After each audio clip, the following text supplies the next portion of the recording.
지난주까지는 1970년대를 살펴보았었는데요.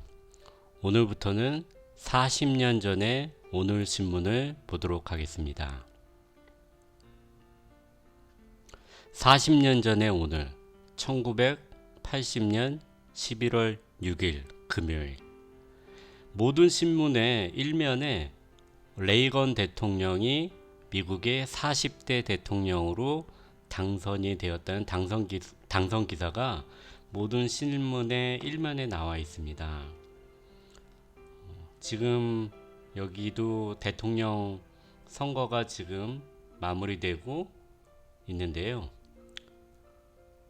참 신기합니다. 1980년 11월 6일 금요일 날에 레이건 대통령 당선 기사가 나와 있습니다. 그리고 제 눈길을 끄는 기사가 있는데요.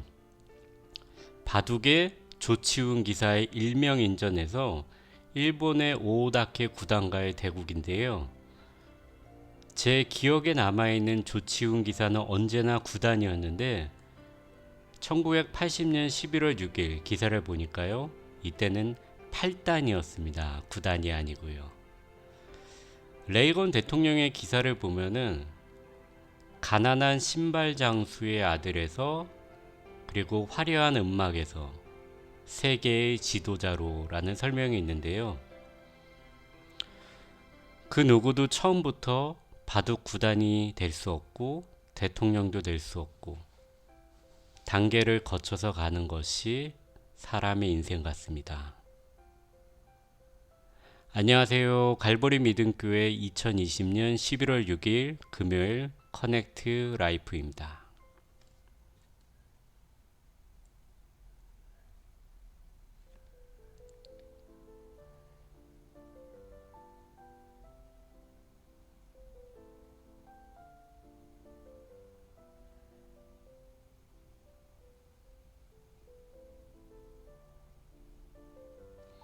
오늘부터 12월 말까지는 성경 배경을 함께 나누는 시간을 가지려고 합니다.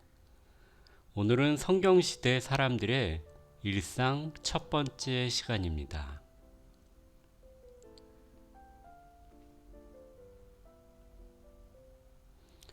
이스라엘 사람들은 이집트를 나와 가나안 땅에 들어가기 전까지 어떤 곳에서 잠을 자고 음식을 먹었을까요? 혹시 생각해 보신 적 있으세요? 텐트 생활을 했는데요. 텐트의 재질인 직물이나 동물의 가죽은 지금까지 남아있을 수가 없기 때문에 우리에게 그 당시 이스라엘 사람들의 텐트 모양을 추측하게 해줄 수 있는 것은 3000년 이상 지금까지 사막에서 유목민으로 살고 있는 베두인들의 텐트 모양을 통해 추측할 수 있을 것 같습니다. 베두인들의 텐트 실내는 외부에 비해 한국식 기온 방식인 섭씨로 따지면요 10에서 15도 정도 낮았다고 합니다. 가령 한국에서 40도면 여름에 정말 더운 날씨인데요. 텐트 안은 25도에서 30도 정도 되었다는 것입니다. 그리고 베두인들의 텐트에 특이한 점이 있는데요. 텐트의 외부에 장식을 달아서 화려한 장식이 있는 곳은 여자들의 숙소로서 가장을 제외하고는 외부인들이 들어갈 수 없었습니다. 그래서 외부 장식을 꼭 치장을 하여서 이곳은 여자들이 머무는 곳이라는 것을 알렸습니다. 여자분들은 이곳에서 음식도 하고 아이들은 이곳에서 놀기도 했습니다. 제가 보내드린 이미지에 첫 번째 베두인 텐트 낮에 앞에 문이 다 열려있는 모습이 있는데요. 거기 보시면 나무 기둥이 있는데요. 그렇게 나무 기둥으로 이렇게 텐트를 세웠습니다. 그리고 이제 밤에 잠잘 때가 되면은 다시 그 앞을 막고요. 그럼 2000년 전 예수님이 사시던 당시의 가옥 구조는 어땠을까요? 보내드린 이미지는 중산층이라고 기재하긴 했지만 당시에는 중산층이 거의 없었기 때문에 보다 정확하게는 극빈자나 가난한 사람들보다 조금 잘 사는 사람들의 집으로 보면 될 것 같습니다. 한국의 초가집 사진도 중간에 제가 넣었는데요. 불과 60년 전만 해도 대부분의 집들이 초가집이었다는 것이 믿어지지 않습니다. 신약시대 당시에도 가난한 사람들은 동굴 같은 곳에서 지냈다고 합니다. 미리 보내드린 이미지를 보시면은 1층에 가축과 음식을 하는 곳이 있고요. 보이지는 않지만 뒤쪽으로 좀 더 넓은 공간과 거실이 있습니다. 그리고 2층에서 잠을 자고 외부 계단을 통해 옥상으로 올라갈 수 있는데요. 이 정도 규모의 집은 가난한 사람들보다 조금 더 잘 사는 사람들이 사는 집이었습니다. 그리고 이런 집들이 이렇게 따닥따닥 옆에 이렇게 붙어서 이렇게 집을 지었다고 합니다. 이스라엘 땅은 지진과 폭우가 잦은 곳이어서 기초를 튼튼하게 지어야만 했습니다. 돌이 많은 지역에서는 돌을 사용했지만 그렇지 않은 곳에서는 흙으로 만든 벽돌을 사용했다고 합니다. 그리고 사막 기후의 특성상 현관문을 낮게 만들어 사람이 들어갈 땐 몸을 이렇게 구부려서 들어가야 했고요. 창문도 되도록 작게 만들었다고 합니다. 음식에 대한 이야기도 빠질 수 없죠. 가나안의 대표적인 소산물은 신명기 8장 8절에 나온 대로인데요. 제가 읽어드리겠습니다. 밀과 보리의 소산지요 포도와 무화과와 석류와 감람나무와 꿀의 소산지라. 이 7가지 대표적인 소산물이 참 많이 나왔다고 합니다. 제가 보내드린 이미지에 첫 번째는 한국의 1960년대 그 가마솥에서 이렇게 밥을 퍼는 이제 우리 어머니의 모습인데요.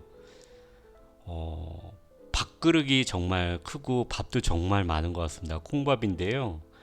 그리고 그 밑에는 난로 위에 도시락통, 벤또를 올려놓은 모습이 있고요. 그 옆에가 이스라엘의 보리빵입니다. 그리고 그 밑에 있는 이미지가 가나안 땅의 7가지 소산물을 그림으로 그려져 있는 겁니다.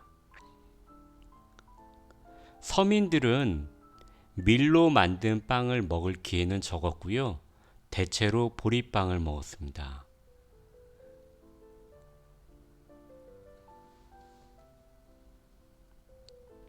빵에 대해서 이스라엘 사람들은 정말 특별한 생각을 가지고 있었는데요. 가령 가족이 식사를 위해 빵을 쪼개고 있을 때는 손님이 찾아와도 바로 맞지 않고 빵 쪼개는 것을 마친 후에 맞이하였다고 합니다. 그리고 절대로 칼로 자르지 않고 손으로 쪼갰고요. 그리고 길에 빵이 떨어져 있으면 다른 사람이 밟지 않도록 벽 같은 데 사이에다가 끼워 두었다고 합니다. 빵을 이렇게 소중하게 여긴 것은 빵을 곧 하나님이 광야 40년 동안 내려주신 만나로 여겼기 때문이라고 합니다.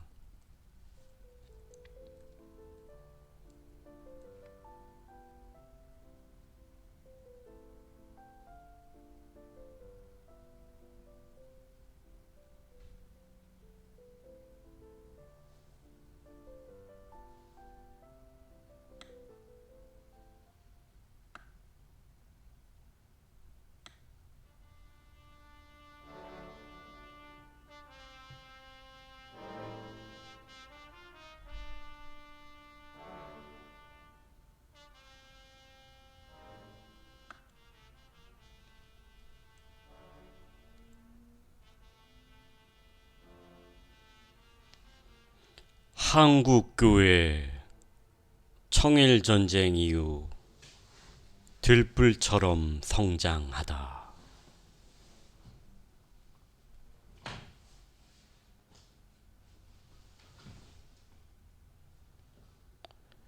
외래 종교에 대해 배타적이었던 전통과는 달리 한국에서의 기독교의 수용은 아시아의 다른 제국의 다른 나라들과는 비견될 수 없는 특별한 경우였다고 합니다.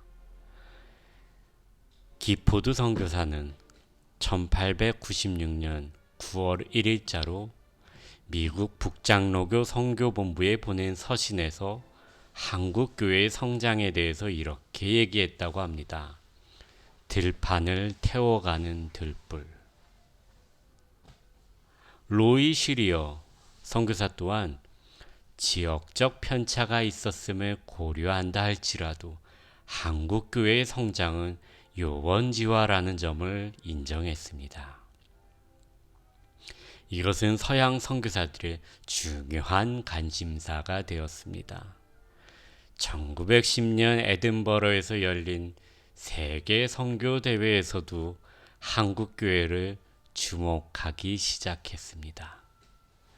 제가 보내드린 이미지에 보시면은 왼쪽에는 한국 감리교회 세례교인 수와 오른쪽에는 한국 장로교회 교인과 세례교인 수, 그 밑에는 연도별로 우측에는 세례 교인 수의 숫자를 나타내는 것을 볼 수 있습니다.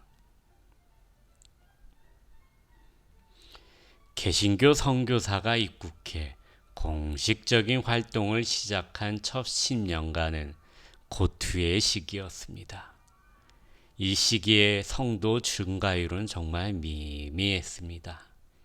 기독교에 대한 오해, 유가적, 전통 문화와의 갈등, 정치적 정황이 복음 전도의 장애 요인이 되었었습니다. 그러나 노도사라고 불린 노춘경의 세례 이후 수세자들이 나타나기 시작했습니다. 1886년 말 수세자는 세례를 받은 사람을 의미합니다. 전국적으로 9명에 불과했으나 다음 해에는 25명으로 불어났습니다. 그리고 다음 해는 65명, 다음 해는 100명에 달았습니다. 1890년 당시 11명의 장로교와 감리교 선교사들이 활동하고 있었습니다. 이해의 수세자는 장로교 119명, 감리교 36명 등 155명에 지나지 않았습니다. 그러나 1895년부터 수적 선장이 현저해졌습니다. 1894년까지만 해도 신자는 불과 500명 전후로 추정이 되었지만 1895년에는 746명으로 성장했습니다. 그리고 그 다음에서 그 다음 해까지는 2500명으로 그리고 3300명으로 증가했습니다. 또 1900년에는 12,000명으로 1905년에는 26,057명으로 1930년에는 125,479명으로 성장했다고 합니다. 민경배 교수는 1930년대 한국교회 신자가 38만 명에 이르렀다고 분석을 하고 있습니다. 물론 통계자료의 정확성에 대해서는 의문의 여지가 없지는 않지만 분명한 사실은 한국교회의 성장은 아시아 제국의 다른 나라들과는 비교할 수 없을 특별한 경우라는 점입니다. 그런데 주목할 사실은 선교사의 입국 이후 첫 10년간은 성장이 미미했으나 1895년 이후 급속한 성장이 나타났다는 것입니다. 그리고 이런 여세가 그 이후에 계속되었음을 알 수 있습니다. 백낙주는 특히 1897년부터 1906년까지의 성장이 뚜렷했다고 지적하고 있습니다. 그러나 그 이유를 밝히지는 않았습니다. 우리에게 있어 커다란 숙제 중의 하나는 왜 이때 갑작스런 성장이 나타났는가 하는 점입니다.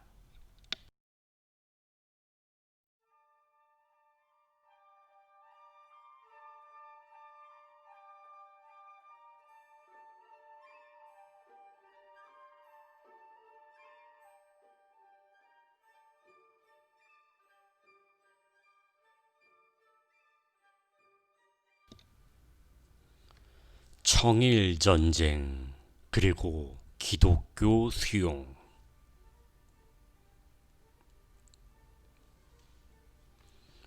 1895년 이후라는 말은 청일전쟁 이후라는 의미입니다.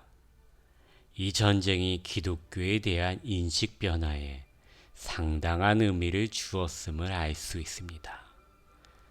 1894년 7월 25일에는 일본군이 남양만 풍도 앞바다에서 청나라의 군함에 포격을 가함으로써 시작된 청일전쟁의 전장은 바로 우리나라였습니다. 우리의 주권을 침탈하려는 두 나라의 싸움이었던 것입니다. 이때 조야는 일본의 승리를 예견하지 못했습니다. 그러나 전쟁이 시작된 지 불과 2달이 못돼 일본이 승기를 잡게 됩니다. 8월 16일 평양전투에서 다음 날은 압록강 입구에서 청해 육군과 해군을 이기게 됩니다. 청나라의 패배와 일본의 승리는 우리에게는 커다란 충격이었습니다. 곧 그 원인은 일본이 서양 문물을 받아들였기 때문이라는 사실을 알게 됩니다. 이런 인식은 당시로서는 중대한 발견이었습니다. 조선의 조야는 이제 세계 질서 그리고 극동의 새로운 정세에 드디어 눈을 뜨게 된 것입니다. 점증하는 열강들의 야욕을 희미하게 인식하기도 시작했습니다. 이 같은 상황에서 우리도 서양 문물을 받아들이지 않고는 민족적 자강을 이룰 수 없다는 인식에 이르게 됩니다. 그렇다면 서구와 손잡는 방법은 무엇인가? 당시로서는 기독교라는 통로뿐이었습니다. 결과적으로 청일전쟁 이후 서양 기술에 대한 인식과 기독교에 대한 관심은 자연스러운 것이었습니다. 소수의 엘리트 그룹의 기독교 영림론은 그 시대의 요청이었던 것입니다.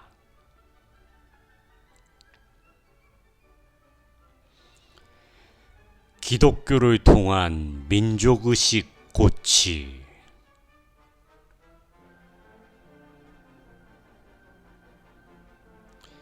코리안 리포지토리에서는 이렇게 기록했다고 합니다. 이 가련한 조선인들은 고난과 불안의 와중에서 두 손을 뻗쳐 하나님을 찾고 있다. 바로 이런 이유 때문에 아직 미미한 서양 종교로만 이해되던 기독교에 대한 새로운 관심이 일어났고 청일전쟁이 끝난 1895년부터 성도 수는 급증하기 시작하였던 것입니다. 기독교는 서구 문화의 도가니로 이해되었던 것입니다. 말하자면 청일전쟁 이후 기독교에 대한 관심과 신자의 급증은 기독교를 통한 민족 자강의식의 발현이었다고 볼 수 있습니다. 이것을 호주의 역사가 케네드 웰즈는 자강민족주의라고 불렀습니다. 적어도 1895년 이후 1910년대의 한국교회의 급속한 성장은 기독교를 통해 민족적 자강을 이루는 의지와 무관하지 않을 수 없습니다. 을미사변 또한 이런 인식에 영향을 주었습니다. 1895년 10월 8일 국모로 일컫던 명성황후가 일본 낭인들에 의해 살해된 것은 단순히 한 여인의 죽음이 아니라 국가 변란을 시도한 사변이었습니다. 일본의 조선 침탈 야욕을 선명하게 노출한 이 사건은 심각한 국가적 위기였습니다. 이 위기에서 탈출하려는 의식은 서양 문물에 대한 관심을 노출하였고, 고종 황제는 선교사들에게 도움을 청했습니다. 국가적 위기 상황에서 기독교 집단 스스로 중국 내국의 종교로 민족의 과제를 거부하지 않았습니다. 이렇게 볼 때 교회 성장은 그 시대의 정치적 상황과 무관하지 않다는 점을 확인할 수 있습니다.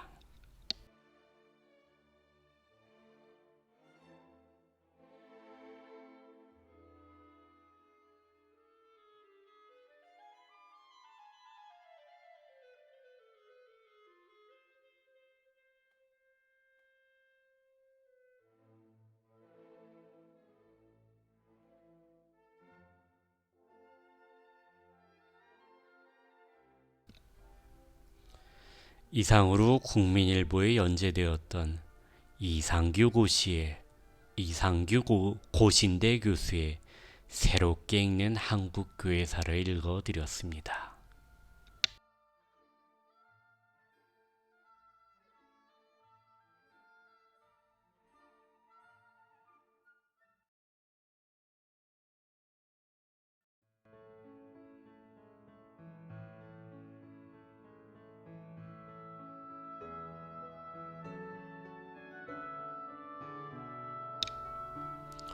성경 배경과 한국 교회사에 대한 이야기들을 함께 나누었는데요. 평안한 저녁이 되고 계신지요? 저녁에 주무신 시간까지 샬롬, 평안한 저녁 보내시기 바랍니다. 이상 커넥트 라이프 가을 금요일 저녁 방송을 마치도록 하겠습니다. 다음 주 금요일 저녁 7시에 만나 뵙겠습니다. 지금까지 진행의 김정훈이었습니다. 감사합니다.